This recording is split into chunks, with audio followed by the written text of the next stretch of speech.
Watson and Crick के जो model of DNA replication हमने पढ़ा था, उसकी लास्ट स्टेटमेंट कुछ इस तरह से थी मिलती जुलती कि that it has not been escaped from our notice that this complementary base pairing of nitrogenous bases in DNA immediately suggests a possible mechanism for replication of DNA। वो मैंने अपने एक लेक्चर में ऐड किया हुआ है, उसमें आपके पढ़ने के लिए। आपने पढ़ा होगा, आपने वो लाइन भी पढ़ी होगी, जिन लोगों ने पढ़ी है उनसे बात हो रही। अच्छा, ये बताना क्यों ज़रूरी था कि डीएनए रेप्लिकेशन ऐसे होती होगी? मतलब जब आपको पता ही नहीं है कि कैसे होती है, तो आप ये क्यों कह रहे हैं कि ऐसे होती होगी? मैंने ये डिस्कशन की थी आपसे कोरोना से पहले कि अगर किसी सब्सटेंस को हमने ये मानना है, अगर हमने किसी भी मटेरियल को, किसी भी मॉलिक्यूल को जेनेटिक मटेरियल ऑफ लाइफ कहना है, तो उसमें ये फीचर मस्ट होना चाहिए कि वो नेक्स्ट जनरेशन में जाने से पहले खुद की कॉपी कर सके। अगर वो नेक्स्ट जनरेशन में जाने से पहले अपनी कॉपी नहीं कर सकता, तो वो अगली जनरेशन में करैक्टरिस्टिक्स कैसे लेके जाएगा? जिस चीज़ को जेनेटिक मटेरियल कहना है, तो उसमें ये प्रॉपर्टी, ये सलाहियत, ये करैक्टरिस्टिक तो मौजूद होनी चाहिए। और ये जो मॉडल है ये 1952 का है, और आपने वो एक अलग चेन ऑफ स्टडीज़ है दैट डीएनए जेनेटिक मटेरियल, वो एक्सपेरिमेंट्स भी सुने हुए हैं, पढ़े हुए हैं। तो उसी साल में ये बात, बल्कि 44 में और फिर 52 में नए एविडेंसेस के साथ ये बात बड़ी वजाहत से साबित हो गई थी कि डीएनए ही जेनेटिक मटेरियल है। तो अब आप किसी सिंपल मॉलिक्यूल का स्ट्रक्चर डिस्क्राइब नहीं कर रहे, आप मॉडल पुट कर रहे हैं डीएनए का, जो जेनेटिक मटेरियल ऑफ लाइफ के तौर पर अप्रूव हो चुका है कि एक जनरेशन से करैक्टरिस्टिक्स नेक्स्ट जनरेशन में डीएनए लेके जाता है। तो अगर डीएनए लेके जाता है तो आपको बताना पड़ेगा कि डीएनए नेक्स्ट जनरेशन में जाने से पहले खुद की कॉपी कैसे करता है, खुद को रेप्लिकेट कैसे करता है डीएनए, ये बताना बहुत ज़रूरी है। तो वॉटसन एंड क्रिक ने ये बताया। वॉटसन एंड क्रिक ने ये हाइपोथेसिस दिया कि ये कॉम्प्लीमेंट्री बेस पेयरिंग जिस तरीके से होती है डीएनए, ये डीएनए रेप्लिकेशन का पॉसिबल मैकेनिज्म ऑफ रेप्लिकेशन। सो किसी भी सब्सटेंस जेनेटिक मटेरियल होने के लिए क्या चाहिए कि वो रेप्लिकेट कर सके। रेप्लिका कहते हैं कॉपी को, अपनी कॉपी बना सके। डीएनए की रेप्लिकेशन से रिलेटेड जब डिस्कशंस का आगाज़ हुआ, तो उस वक्त 3 मेजर स्कूल्स ऑफ थॉट थे जो ये एक्सप्लेन करते थे कि पॉसिबली डीएनए ऐसे ऐसे रेप्लिकेट होता होगा। पहला स्कूल ऑफ थॉट वो डीएनए की रेप्लिकेशन को कहते थे that DNA replication is conservative DNA replication.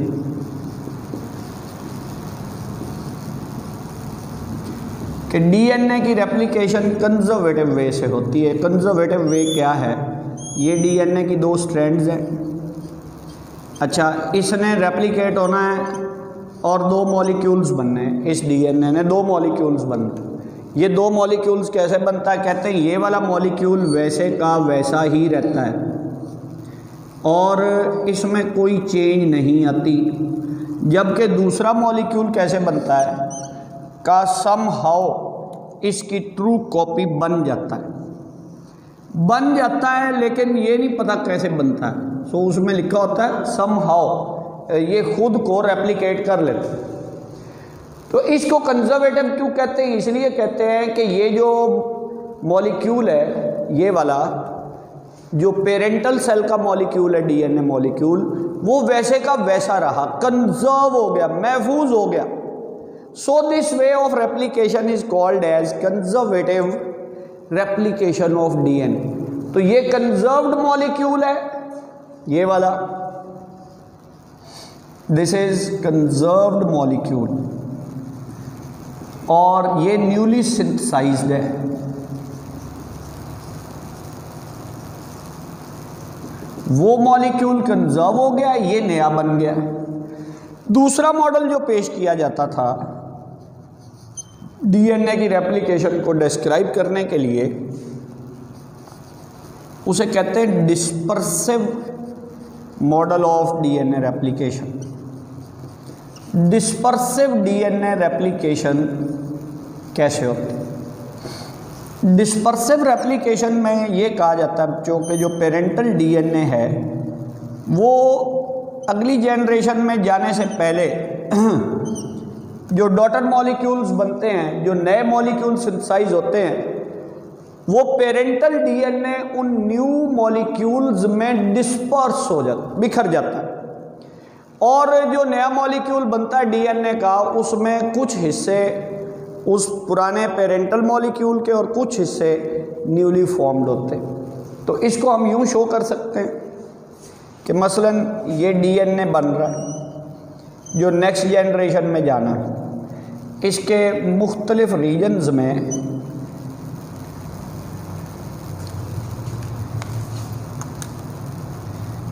नए हिस्से लग जाएंगे और ये बनेगी बिल्कुल ट्रू आइडेंटिकल कॉपी ही, मसलन ऐसे।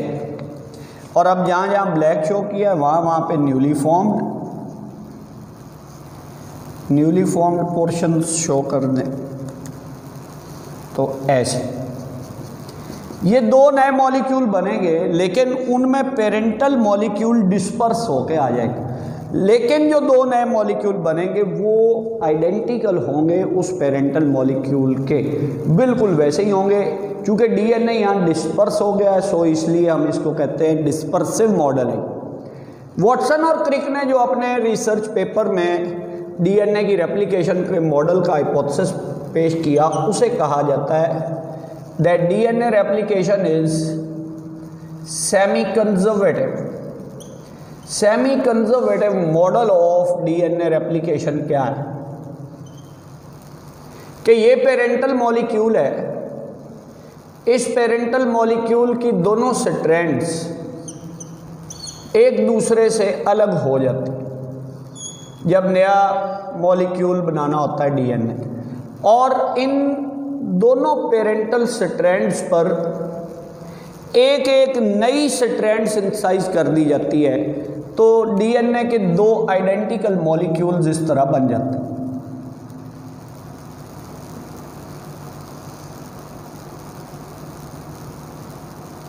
Like this. सो इसे कहते हैं हम semi conservative, that half, semi means half the DNA is conserved in each molecule and half is newly synthesized. ये स्ट्रैंड क्या है? दिस इज कंजर्व्ड स्ट्रैंड, और ये स्ट्रैंड क्या है? This is newly formed strand, newly synthesized strand है। ये तीन पॉसिबल वेज प्रोपोज किए जाते थे कि डीएनए की रेप्लिकेशन ऐसे ऐसे या ऐसे होती होगी। बताना ये था कि इनमें से कौन सा तरीका ठीक है और कौन से दो तरीके गलत हैं, और बताना ये था कि वो दो तरीके जो गलत हैं वो कैसे गलत हैं, और जो मेथड ठीक है इनमें से, जो हाइपोथेसिस ठीक है या जिसको हम एक्सेप्ट करने जा रहे हैं, वो कैसे ठीक है। आप जब तक अपने टॉपिक में इन सवालों के जवाब खुद से ही नहीं लिखेंगे तो एग्जामिनर इज नॉट सपोज्ड कि वो खुद समझे। खुद से लिखना, खुद से समझना, आपने लॉजिक कंस्ट्रक्ट करनी है कि अगर दो मेथड्स गलत हैं तो वो कैसे गलत है। मीजल सन एंड स्टॉल, उन्होंने जो एक एक्सपेरिमेंटल अप्रोच यूज़ की इस इन मॉडल्स के दरमियान फैसला करने के लिए, तो उनके एक्सपेरिमेंट को यहाँ डिस्कस करते हैं। मीजल सन एंड स्टॉल्स एक्सपेरिमेंट, इनके एक्सपेरिमेंट में बायोलॉजी की कई टेक्निक्स यूज़ की गई और इनके एक्सपेरिमेंट में बड़ी वजाहत से ये बात साबित हो गई कि वॉटसन एंड क्रिक का जो हाइपोथेसिस है डीएनए रेप्लिकेशन के मुतालिक वो ठीक है। अगर वॉटसन एंड क्रिक का डीएनए रेप्लिकेशन के मुतालिक हाइपोथेसिस दुरुस्त साबित होता है तो बहुत क्लियर है कि उनके मॉडल को सपोर्ट मिलती, जो डीएनए के स्ट्रक्चर का मॉडल उन्होंने प्रेजेंट किया था। 1958 में ये एक्सपेरिमेंट्स पब्लिश हुए। इनकी डिटेल्स क्या है, इन्होंने जो इकोलाई को एज एक्सपेरिमेंटल ऑर्गेनिज्म लिया, एस्क्रिचिया कोलाई, जिसको हम ब्रीफली ई कॉली और इकोलाई बोल लेते हैं। ये ग्रोथ करता है आर्टिफिशियल मीडियम पर, फूड मीडियम पर, और जो नॉर्मल इसका मीडियम तैयार किया गया उसमें जो खुराक में नाइट्रोजन दी गई ना, वो सारी की सारी नॉर्मल नाइट्रोजन थी। इसे हम लिख लेते हैं N14 मीडियम। बैक्टीरिया की खुराक में बच्चों कार्बोहाइड्रेट्स होते हैं, वाटर होता है, विटामिन्स होते हैं, शुगर्स होती हैं, और साथ हमने नाइट्रोजन देनी होती ताकि वो अपना डीएनए और प्रोटीन्स बना सके। वो नाइट्रोजन का सोर्स कोई अमोनियम का salt, ammonium chloride, ammonium phosphate, कुछ भी हो सकता। उस अमोनियम में जो नाइट्रोजन है वो नाइट्रोजन 14 वाला आइसोटोप है, नॉर्मल। अच्छा, एक और कल्चर इन्होंने तैयार किया, लेकिन उन इकोलाई को इन्होंने जो फूड प्रोवाइड की मीडियम में वो N14 नहीं N15 वाली फूड है, तो हैवियर आइसोटोप दे दिया इस फूड में। यहाँ कॉलोनीज बनी, कल्चर हुआ ये N15 मीडियम। आपने ये बातें पढ़ी हुई हैं अर्ली क्लासेस में और अब फर्स्ट ईयर वगैरह में भी पढ़नी होंगी कि बैक्टीरिया को अगर, इस इकोलाई को अगर हम कंप्लीट मीडियम प्रोवाइड करें, मुकम्मल खुराक दे दें, तो ये 20 मिनट बाद जनरेशन डबल कर लेते। यानी इसका जनरेशन टाइम कंप्लीट मीडियम पे तमाम किस्म की खुराक प्रोवाइड करने के बाद 20 मिनट्स के बाद इसकी जनरेशन डबल हो जाएगी। 2000 पढ़े 4000 हो जाएंगे, 2 लाख पढ़े तो 4 लाख हो जाएंगे वगैरह की तादाद डबल हो जाएगी। 20 मिनट्स इनका जनरेशन टाइम। दोनों मीडिया पर इनके कल्चर करवाए गए और करना क्या था, N14 मीडियम वाले बैक्टीरिया लिए, उनका डीएनए एक्सट्रैक्ट किया, डीएनए एक्सट्रैक्शन, और जो इनका डीएनए एक्सट्रैक्ट करने के बाद उसको सेंट्रीफ्यूज किया गया।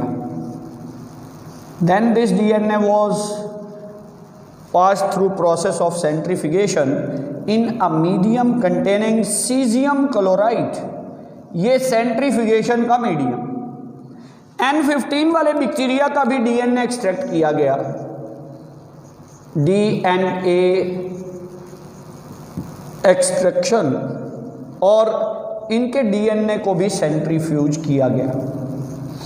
अब रिजल्ट क्या आया, सेंट्रीफ्यूगेशन टेक्निक है, वो हमारे यहाँ टॉपिक नहीं है। उसमें टेस्ट ट्यूब के अंदर हम मीडियम लेते हैं, सेंट्रीफ्यूगल फील्ड, और उस मीडियम की डेंसिटी के मुताबिक सब्सटेंसेस उस मीडियम में सेटल होते हैं। उसके सेटल होने की रफ्तार को रेट ऑफ सेडिमेंटेशन कहते हैं। हमने यहाँ देख लेना है कि N14 डीएनए उस ट्यूब में कहाँ सेटल होता है और N15 कहाँ सेटल होता है। N14 डीएनए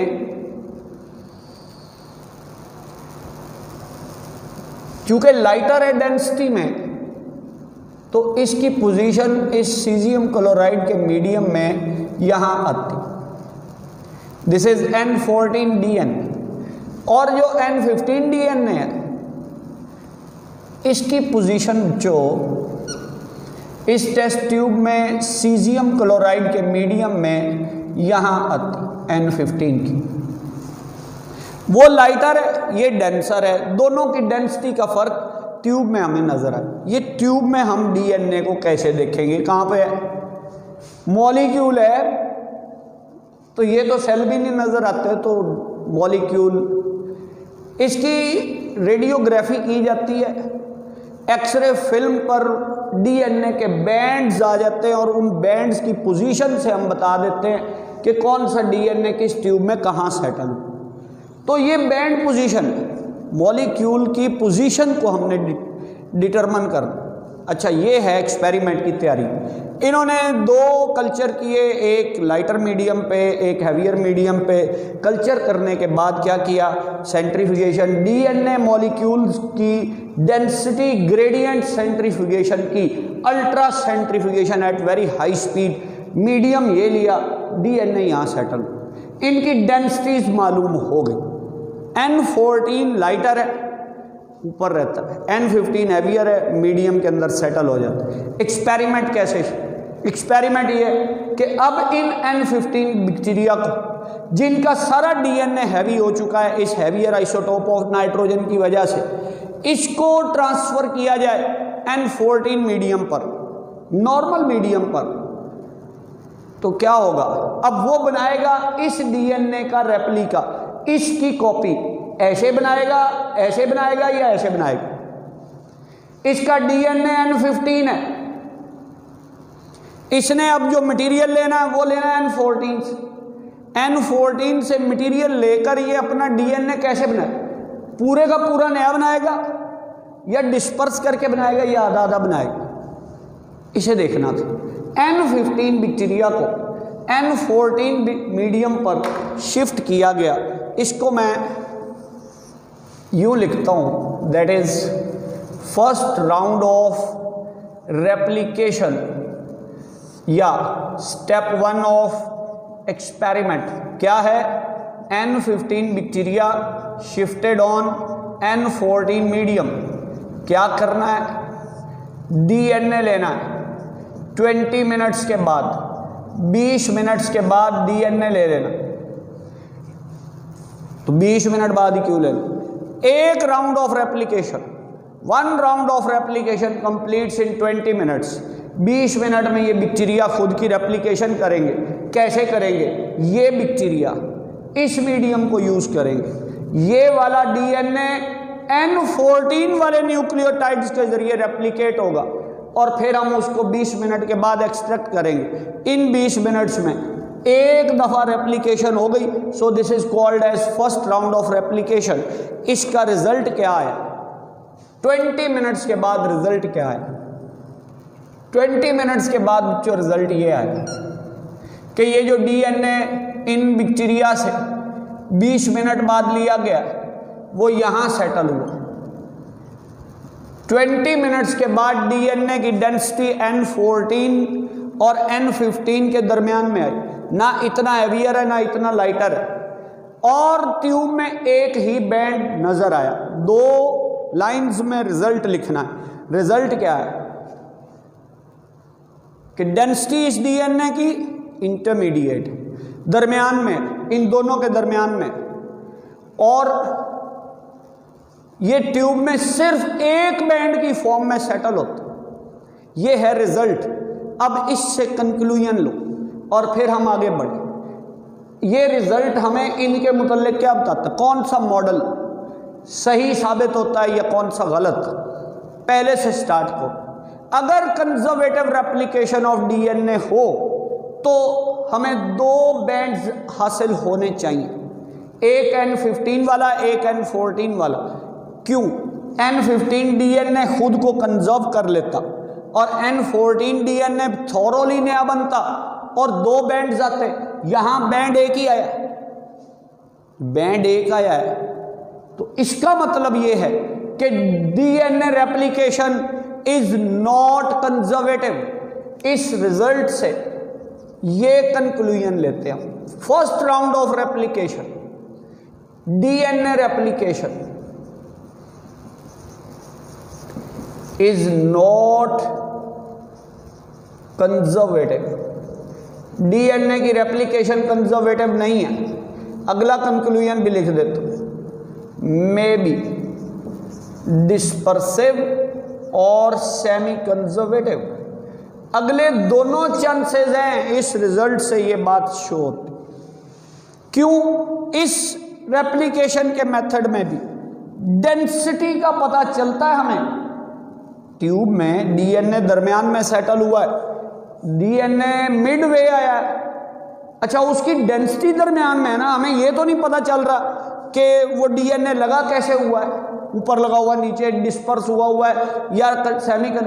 ये दोनों मॉडल्स में अगर डीएनए रेप्लिकेट हो तो दोनों में डीएनए की डेंसिटी अगले मॉलिक्यूल की डेंसिटी दरमियानी आएगी, इनसे हाफ आएगी, क्योंकि 50% डीएनए ये रह जाएगा, 50% वो रह जाएगा, मिकदार के हिसाब से, पैटर्न के हिसाब से नहीं। तो ये रिजल्ट पैटर्न नहीं बता सकता, मिकदार बता सकता है। ये मिकदार बता रहा है कि दोनों के दरमियान की डेंसिटी है, दरमियान की डेंसिटी इसमें भी आ सकती है, इसमें भी आ सकती है, बात खत्म। तो यहां पर फैसला एक हुआ, that DNA replication is not conservative. फिर क्या करना पड़ा? एक और round of replication. In bacteria को सेकेंड राउंड ऑफ रेप्लिकेशन में देखा जाएगा। अब second round of replication, this is step 2 of the experiment. क्या किया? N15 बैक्टीरिया जो N14 पर लाए हुए हैं, इनको 40 मिनट्स तक यहां ग्रो होने दिया।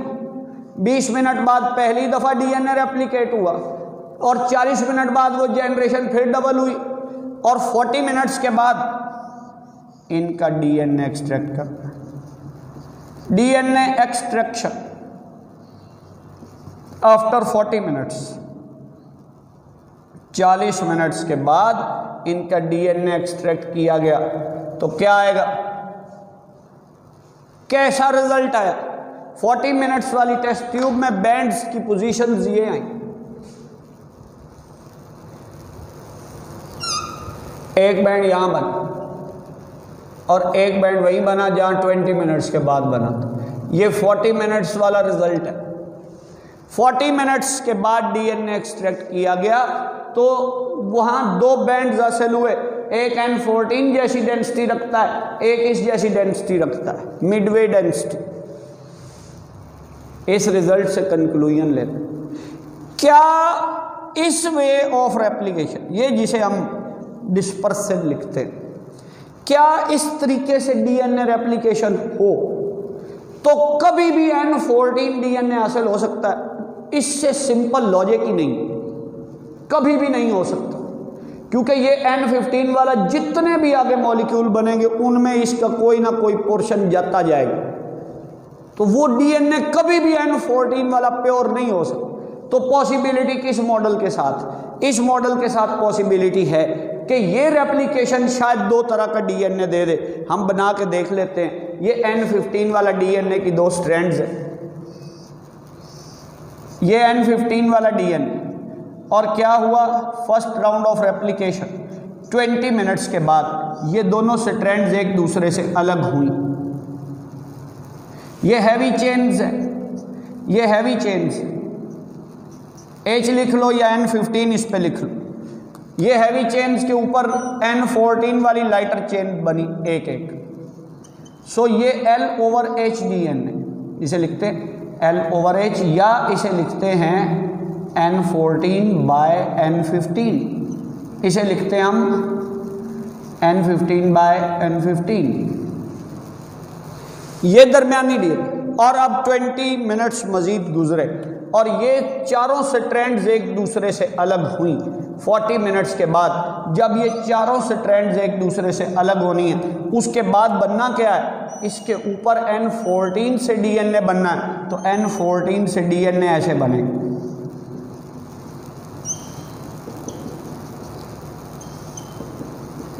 ये जो क्या होगा N15 बाय N14, ये क्या होंगे दोनों मॉलिक्यूल N14 बाय N14, ये दोनों, और ये क्या होगा N15 बाय N14। तो इस हाइपोथेसिस को ऐसे साबित करता है ये। इसको कैसे रिजेक्ट करना है?